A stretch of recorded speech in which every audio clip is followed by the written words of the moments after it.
Pada kesempatan kali ini, kita akan mempelajari teks narasi. Yuk simak pembahasan berikut ini.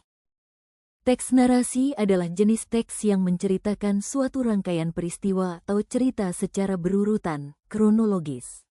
Cerita ini bisa berupa fiksi, imajinasi, ataupun non-fiksi yang bertujuan menghibur, memberi informasi, atau menyampaikan pesan moral.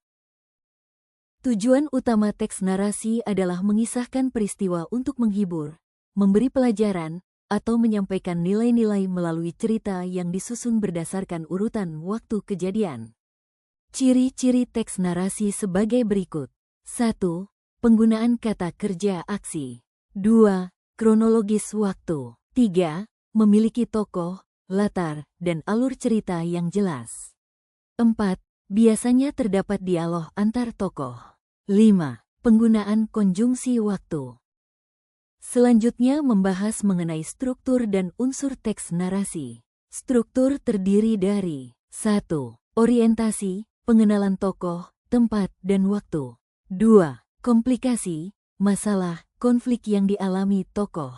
3. Resolusi, penyelesaian masalah. 4. Koda, opsional, berisi pesan moral atau amanat. Unsur terdiri dari 1.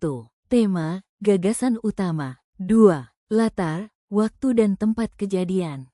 3. Tokoh, protagonis, antagonis, dan tritagonis. 4. Alur, urutan kejadian cerita. 5. Sudut pandang, cara penyampaian cerita, bisa orang pertama, kedua, atau ketiga. Setelah membahas struktur dan unsur, selanjutnya membahas jenis-jenis teks narasi. 1. Narasi dapat dibagi menjadi beberapa jenis, misalnya. 2. Narasi fiksi, cerita imajinatif seperti dongeng, legenda. Non-fiksi, peristiwa nyata atau sejarah. Alur, penokohan, sudut pandang. 1. Alur merupakan susunan kejadian dan tindakan dari awal hingga akhir cerita yang bisa berupa alur maju, mundur, atau campuran keduanya, maju dan mundur, untuk membangun ketegangan cerita. 2. Karakter dalam cerita dibagi menjadi tokoh protagonis, tokoh utama, antagonis, tokoh lawan, dan tritagonis, tokoh penengah.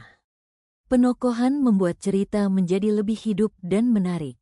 3. Sudut pandang adalah perspektif dari mana cerita diceritakan.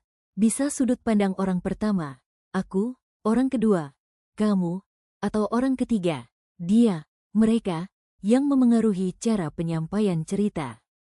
Yang terakhir kita membahas kaidah kebahasaan.